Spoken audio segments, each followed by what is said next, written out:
Bonjour à tous, on entend souvent que les véhicules électriques prennent trop de temps à recharger, surtout par rapport à un simple plein d'essence.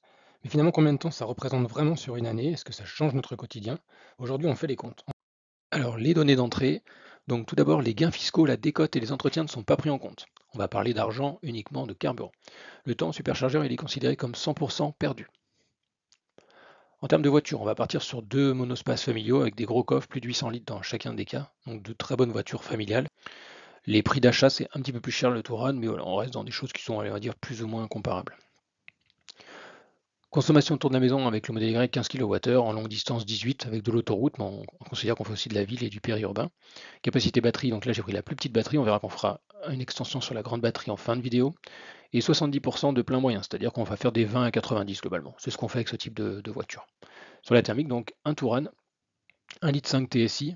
Alors vous verrez, j'ai pris 1,60 € du litre pour faire quand même une espèce de mélange entre diesel et essence, sachant qu'on voilà, on peut toujours optimiser. C'est un cas d'usage, il en existe des milliers.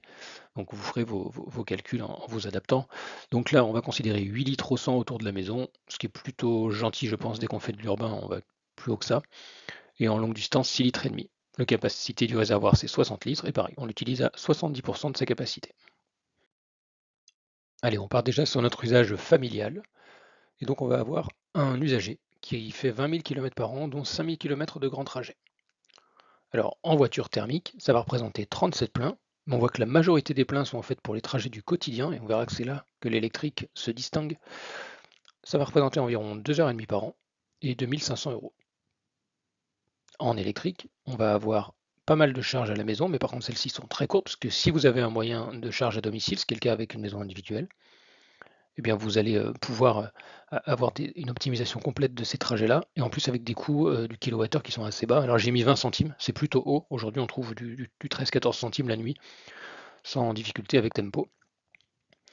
Et puis ensuite, sur le grand trajet, vous allez perdre plus de temps, 25 minutes, ça représente un 20 à 90% sur ce modèle Y, à peu près. Et donc ça va représenter une petite dizaine d'heures par an. Donc le total est autour de 10 heures perdues par an, et quand on retranche les 2h30, on est un peu moins de 8 heures par an de perdu avec le Tesla Model Y par rapport à ce Touran par exemple.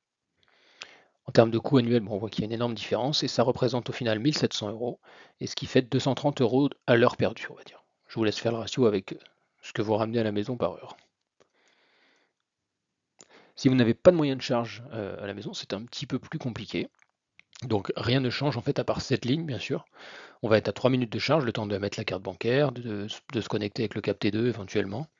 Donc c'est le cap qu'on vient rajouter sur la borne si elle n'est pas équipée directement sur les bornes à 11 kW. Ça va représenter 3 heures par an, donc en fait on perd 2 heures de plus. Et ça reste quand même toujours à l'avantage de l'électrique, 118 € de l'heure. Donc là, le coût du kilowattheure est doublé, puisque vous n'arrivez pas à optimiser de la même manière sur les bornes publiques que chez vous. Donc voilà, mais ça reste relativement intéressant pour ce type d'usage. Allez, usage gros rouleur, maintenant 40 000 km, dont 30 000 km de grands trajets. Donc là, ça peut être pour des raisons professionnelles, ça peut aussi être des gens qui, pour des raisons de séparation familiale, sont obligés des week-ends, par exemple, de faire de grands trajets pour aller récupérer leurs enfants, par exemple. Donc en thermique, 67 pleins, 4h30 par an, passé à faire le plein, avec un coût annuel de 4 500 € environ. En électrique, on va être sur en fait beaucoup de trajets de recharge, donc de 25 minutes, des recharges au superchargeur par exemple. Alors, ça, bien sûr, ça considère que vous êtes toujours au superchargeur, ce qui n'est pas forcément le cas. Vous pouvez avoir, même quand vous êtes à l'extérieur, le soir, vous vous posez en ville, vous vous branchez sur la borne, vous n'avez pas besoin de faire que du superchargeur. Là, c'est un cas un peu extrême. La durée par an, 57 heures. 40 centimes du kilowattheure, ça fait 2 700 €. Donc on perd 54 heures au superchargeur en tout par rapport à la thermique. Pour 1 600 € de gain, ça fait 30 € de l'heure. Donc autant c'était très très intéressant pour l'usage familial. Pour cet usage-là, bon, même si je suis peut-être un peu méchant avec le nombre de charges au superchargeur versus ce qu'on peut faire en optimisant en ville par exemple ou en masquant du temps perdu, ça reste quand même des impacts qui sont un peu plus forts.